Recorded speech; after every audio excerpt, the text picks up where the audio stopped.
Hello प्यारे बच्चों, सभी को मेरी तरफ से हमेशा की तरह जय Shri Krishna, Radhe Radhe. Welcome to this another amazing and a very helpful session of cheat sheet series on conic sections.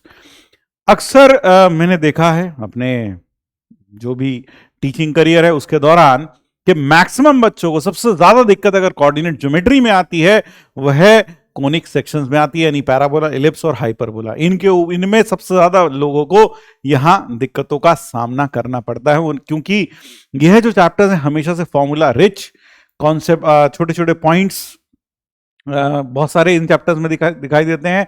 यानी फॉर्मूला रिच जो मैंने कहा, यानी कि बहुत सारे फॉर्मूलाज में याद रखने लायक होते हैं और बहुत सारे छोटे छोटे फैक्ट्स होते हैं जिनका यूज करके आप क्वेश्चन की दिशा और दशा दोनों बदल सकते हैं। तो इतने सारे फैक्ट्स को, इतने सारे फॉर्मूलाज को याद रखना अक्सर स्टूडेंट्स को मुश्किल लगता है और यही सबसे बड़ा चैलेंज होता है इन चैप्टर्स में। तो इस सारी समस्याओं का समाधान भी मैं इस चीट शीट सीरीज में आपको देने वाला हूं, जहां मेरा बताया हुआ तरीका अपनाकर आप इन चैप्टर्स में जीरो से हीरो बन सकते हैं। तो शुरुआत करते हैं सबसे पहले सिलेबस कंपैरिजन से कि 2023 में सिलेबस में क्या क्या था और 2024 के जेईई मेंस में क्या क्या चीजें हट गई हैं और क्या क्या चीजें अभी भी बनी हुई हैं। So let us compare the syllabus of JEE mains 2023 2024। तो यहां पर सबसे बड़ी चीज जो हट गई है, condition for this line to be tangent and the point of tangency, ये हट गया है। यह टॉपिक हटा दिया गया है, यानी कि टेंजेंट और नॉर्मल। टेंजेंट की बात करूं, सिर्फ टेंजेंट की बात करूं तो टेंजेंट हट चुका है। Tangent to a conic section has been removed in JEE mains 2024। लेकिन एस्टॉनिशिंग बात यह है कि अभी तक 2023 तक जो भी प्रॉब्लम्स आए थे उसमें से बहुत बहुत बड़ा चंक जो आपको देखने को मिल रहा था वो टेंजेंट से ही मिल रहा था, जिसको अब हटा दिया गया है। तो डेफिनेटली जो परसेंटेज वहां से फ्री होगा वो कहां कहां कैसे बटने वाला है, आइए इस पर बात करते हैं। तो आपको अपनी स्क्रीन पर जो ये पाई चार्ट दिखाई दे रहा है, यह फिर से 5 सालों के ट्रेंड्स के ऊपर बेस्ड है, यानी 2019 से लेकर 2023 तक कौन से में कोनिक सेक्शंस जितने भी प्रॉब्लम्स आए हैं हमने उनको बांट दिया है कि किस टॉपिक से कितने प्रॉब्लम्स वहां अकर किए हैं इन 5 सालों में, जो आपको इस पाई चार्ट में दिखाई दे रहा है। यानी अगर मैं मान लूं 100 प्रॉब्लम्स आए हैं इन 5 सालों में, तो लगभग 75% पैराबोला की बात कर रहा हूं अभी फिलहाल, पैराबोला में लगभग, अब ये देखिए यहां हमारे ऑपरेटर ने पैराबोला कर दिया है, जो कि पैराबोला, हाँ क्या बोला, पैराबोला, क्या बोला, पैराबोला, हाँ पैराबोला। तो पहली बात हम पैराबोला की कर रहे हैं। तो पैराबोला में लगभग 75% लाइन पैराबोला और टेंजेंट से आए, देख रहे हैं 75%। इसीलिए मैं कह रहा था huge chunk, a very large number of problems have been asked from this section, जो कि अब पैराबोला पर टेंजेंट्स को क्या कर दिया गया है, हटा दिया गया है, टेंजेंट हटा दिया गया है।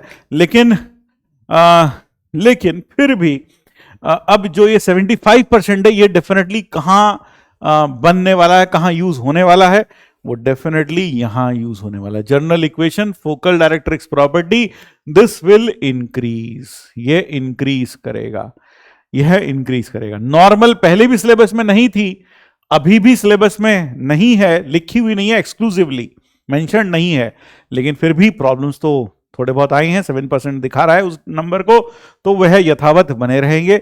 फिर chord of contact, pole, polar, given mid point, diameter, ये 3% था, अभी भी ये 3% बना रहेगा।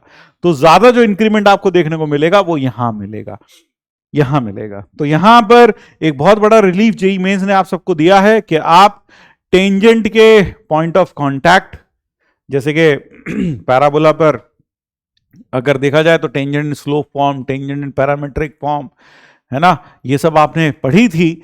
वह इक्वेशंस याद करते करते अपन लोगों की हालत खराब हो गई थी। अब उस सबसे जेईई मेंस ने हमें बचा लिया है कि टेंजेंट की इक्वेशंस आपको याद करने की जरूरत नहीं है।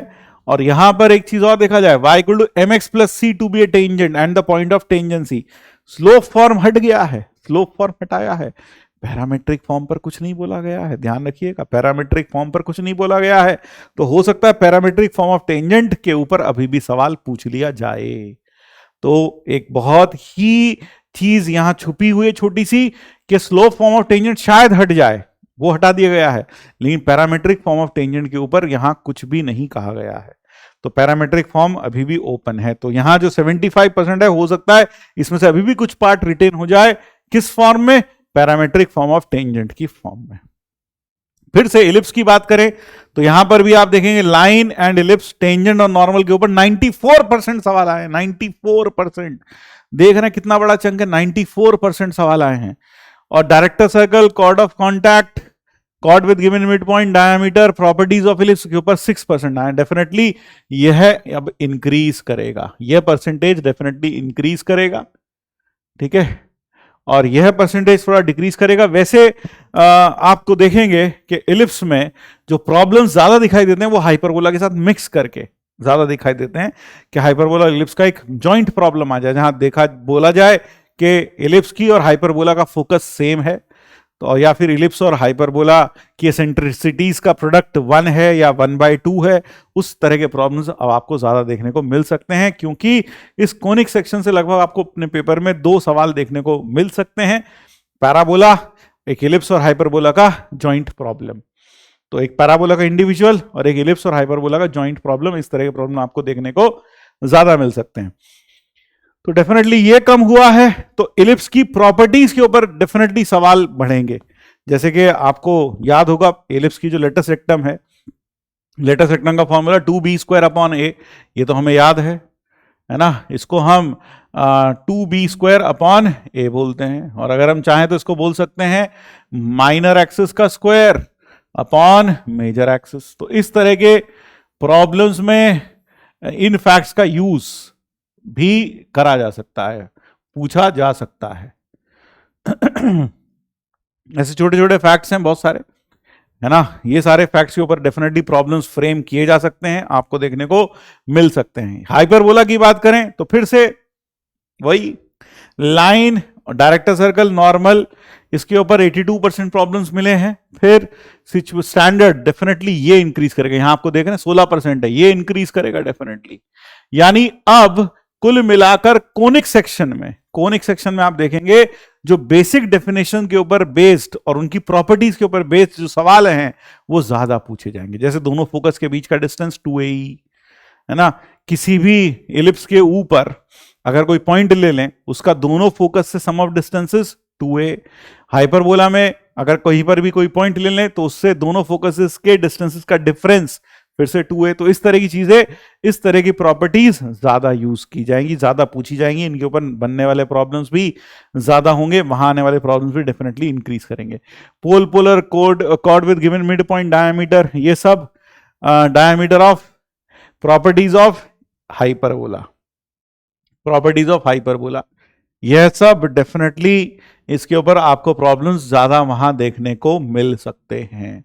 तो ये चीजें आप जरूर से बढ़ के जाइएगा ना, हाँ ये, so you should watch these, you should study these. अब क्या पढ़ना है मैं आपको बता दूं पूरे कोनिक सेक्शन में। सबसे पहले standard and parametric equation of parabola, ellipse और hyperbola, AT² 2AT, A cos theta, B sin theta, x is equal to A sec theta, y is equal to B tan theta, वो सब मालूम होना चाहिए। हाँ, इस तरह के problems, find everything from the given equation of conic with shifted vertex to centre. जहां पर आपको इक्वेशन ऑफ कोनिक दे दी जाती है, फिर आपसे पूछा जाता है इसकी लेटस रेक्टम का लेंथ क्या होगा, इसके फोकस के कोऑर्डिनेट्स क्या होंगे, इसका वर्टेक्स क्या होगा, उस तरह के प्रॉब्लम्स डेफिनेटली अब ज्यादा पूछे जाएंगे। फिर locus problems based on position of a point with respect to conic, यह जरूर पढ़ के जाइएगा। Important points related to focal chord and directrix, focal chord और डायरेक्ट्रिक्स, चाहे वो इलिप्स में हो चाहे वो पैराबोला में, हालांकि ये टॉपिक ज्यादा पैराबोला में यूज होता है, तो पैराबोला में फोकल कॉर्ड और डायरेक्ट्रिक्स और उनसे संबंधित जो भी प्रॉपर्टीज हैं वो जरूर से देख के जाइएगा, इनसे सवाल आने की पूरी पूरी संभावना है। फिर कॉर्ड ऑफ पैराबोला, इलिप्स और हाइपरबोला, है ना, कॉर्ड की बात करें, equation of chord, rectangular conjugate hyperbola, मेरे ख्याल से ये जरूर आप फिर भी इस कैन डू टॉपिक्स में ये जरूर कर लीजिएगा, क्योंकि इसके ऊपर प्रॉब्लम्स डेफिनेटली आ सकते हैं। Chord with given mid point, ये भी कराएं तो अच्छा है, अगर समय आपको परमिट करता है, if you have an ample of time, some amount of time which you can afford, तो आप यह वाला टॉपिक भी कर सकते हैं, chord with given mid point. फिर tangent, normal to parabola, ellipse, hyperbola and their point of contact अभी के लिए आप छोड़ सकते हैं, ठीक है ना, स्किप कर सकते हैं। लेकिन फिर भी मैं ये कहूंगा कि टेंजेंट में कम से कम पैरामेट्रिक फॉर्म ऑफ टेंजेंट तो जरूर देख के जाएं, क्योंकि स्लोप फॉर्म हटा दिया गया है, लेकिन पैरामेट्रिक फॉर्म के बारे में वहां कुछ नहीं कहा गया है, पहले भी नहीं कहा जाता था, लेकिन वो उसके ऊपर बेस्ड प्रॉब्लम्स डेफिनेटली लोकस के फॉर्म में पूछे जाते थे। तो अभी भी ऐसा होगा कि जो लोकस वाली प्रॉब्लम्स उसमें कहीं ना कहीं टेंजेंट आपको दिखाई दे जाएगी, वो भी पैरामेट्रिक फॉर्म में। तो पैरामेट्रिक फॉर्म जरूर पढ़ के जाइएगा। इनफैक्ट इलिप्स में आप पैरामेट्रिक फॉर्म और स्लोप फॉर्म दोनों पढ़ते हैं। इलिप्स में बहुत ज़्यादा फेरबदल नहीं है, क्योंकि वहाँ तो स्लोप फॉर्म में एक फॉर्म ऑफ टेंजेंट है और पैरामेट्रिक फॉर्म में भी एक ही फॉर्म ऑफ टेंजेंट है। हाँ, डेफिनेटली पैराबोला में स्लोप फॉर्म में हॉरिजॉन्टल पैराबोला के लिए अलग, वर्टिकल पैराबोला के लिए अलग जो इक्वेशंस होती हैं वो आपको पढ़नी पड़ती हैं स्लोप फॉर्म में। पैरामेट्रिक फॉर्म में भी अलग अलग पढ़नी पड़ती हैं, तो वो थोड़ा सा दुखदायी हो सकता है। लेकिन फिर भी एट द लास्ट मिनट मैं कहूँगा कि न जाने किस रूप में राम मिल जाए, अगर आप वह फॉर्मूलाज भी सिर्फ पढ़ के या देख कर चले जाएं तो बुरा नहीं होगा, अच्छा रहेगा, ठीक है। अब problem based on finding different elements of conic will appear more. जैसे यहाँ वर्टेक्स दे दिया, इक्वेशन ऑफ डायरेक्ट्रिक्स दे दी, लेंथ ऑफ लेटेस्ट सेक्टम पूछ लिया। अब ये किसके ऊपर बेस्ड है? प्रॉपर्टी के ऊपर बेस्ड है। क्या आपको पता होगा वर्टेक्स और डायरेक्ट्रिक्स के बीच की दूरी जो होती है वो a होती है और उसका 4 गुना लेटेस्ट सेक्टम का लेंथ होता है। तो अगर मैं यहां से इसकी दूरी निकाल कर उसका 4 से मल्टीप्लाई कर दूं, मुझे लेंथ ऑफ लेटेस्ट सेक्टम मिल जाएगा। तो ये सारी इस तरह के properties, if the length of latus rectum of this ellipse is 4 and L is the length of major axis and lambda plus L. देख रहे हैं, इस तरह के क्वेश्चंस की मात्रा अब बढ़ेगी बेसिक प्रॉपर्टीज के ऊपर जो बेस्ड प्रॉब्लम्स होंगे। Problems involving ellipse and hyperbola having same foci or having eccentricities connected by some relation। जैसे कि यहां पर if the foci of this ellipse and this hyperbola coincide, length of lateral sectum hyperbola बताइए। फिर the eccentricity of ellipse is reciprocal of that of hyperbola। If the ellipse intersects the hyperbola at right angle, then the square of length of lateral sectum of the ellipse। ये सब चीजें, ये सब के ऊपर problems अब थोड़े ज्यादा पूछे जाएंगे। फिर contribution of locus problem is set to increase undoubtedly, यानी कहने का मतलब है जो लोकस प्रॉब्लम्स हैं उनकी परसेंटेज डेफिनेटली बढ़ने वाली है, that is set to increase. जैसे कि यहां पर आप देख रहे हैं, आपके सामने लोकस प्रॉब्लम्स आपको दिखाई दे रही हैं दो, है ना, 2021 में, 2022 में, 2023 में भी आई हैं। और अब last minute tips conic section के लिए। अगर मैं कोनिक सेक्शंस की बात करूं, सर आपने एक तरीके से कह दिया टेंजेंट, सर सच सच बताओ कि टेंजेंट छोड़ना है कि पढ़ना है। तो टू बी वेरी, देखो कुछ भी छोड़ने से पहले थोड़ा डर तो लगता है, लेकिन कुछ टॉपिक्स ऐसे होते हैं जिनको अब सिलेबस में नहीं है तो छोड़ना में कोई खास नुकसान नहीं है। जैसे स्लोप फॉर्म ऑफ टेंजेंट अब सिलेबस में नहीं है, आप इसे छोड़ सकते हैं, चाहे वो पैराबोला हो, चाहे इलिप्स हो, चाहे हाइपरबोला हो, आप छोड़ सकते हैं। लेकिन एक बार फॉर्मूला सिर्फ नजरों के सामने से गुजर जाने में कोई खास दिक्कत नहीं है। फिर भी पैरामेट्रिक फॉर्म ऑफ टेंजेंट जरूर पढ़ के जाइएगा, हो सकता है वह लोकस में डेफिनेटली आपके काम आएगी, तो वो जरूर पढ़ के जाइएगा। स्लोप फॉर्म अभी के लिए चाहें तो छोड़ सकते हैं, ठीक है। तो I think I clarified this point very well. और क्या कर सकते हैं? Prepare short notes for properties of conic section form of chart your self, यानी कि ऐसा नहीं कि आपने इंटरनेट पे गए, वहां प्रॉपर्टीज का किसी के लिखा हुआ हैंड रिटन नोट्स हैं या फिर किसी के प्रिंटेड नोट्स हैं, आपने उठा के डाउनलोड करके अपनी स्क्रीन में कहीं सेव कर लिए, हो गया काम। नहीं, आप ऐसे नोट्स को जब आप खुद प्रिपेयर करते हैं तो एक एक पॉइंट आपके दिमाग में बन जाता है, छप जाता है।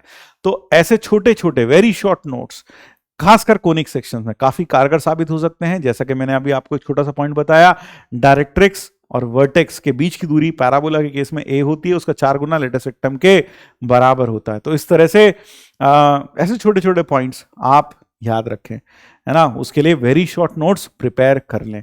फिर attempt PYQs involving properties and locus problems and attempt 20 most important problems from cheat sheet from the batch on PW app. तो अगर आप ये सब कर लेंगे तो आपकी कोनिक सेक्शंस की जो समस्या है वो काफी हद तक क्या हो जाएगी, हल हो जाएगी।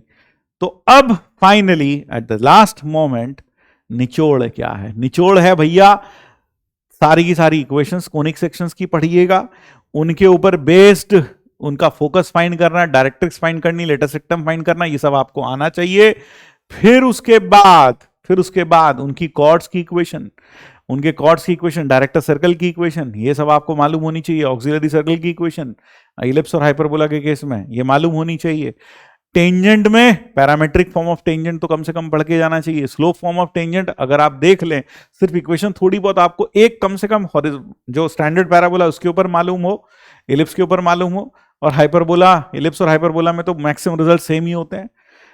बस आप समझते हैं कि वहाँ माइनस आ जाता है हाइपरबोला में, तो मैक्सिमम रिजल्ट सेम होते हैं। तो अगर आप स्लो फॉर्म ऑफ टेंजेंट में सिर्फ पैराबोला में स्टैंडर्ड फॉर्म पर और एलिप्स और हाइपरबोला में जो टेंजेंट होती है वो उसकी इक्वेशन देख के चले जाएं तो भी खास नुकसान नहीं होने वाला है। देख के चले जाएं, क्योंकि न जाने किस रूप में नारायण मिल जाए, क्योंकि कल को हम वहाँ पेपर देने जाएं और फिर एक छोटा सा सवाल या बहुत ही आसान सा सवाल उस टॉपिक से आ जाए जिसमें सिर्फ फॉर्मूला मालूम होता, तो शायद हम वो फॉर्मूला लगाकर ये सवाल कर देते। उस वक्त जब वो सवाल छोड़ना पड़ता है तो बहुत ज़्यादा दुख होता है।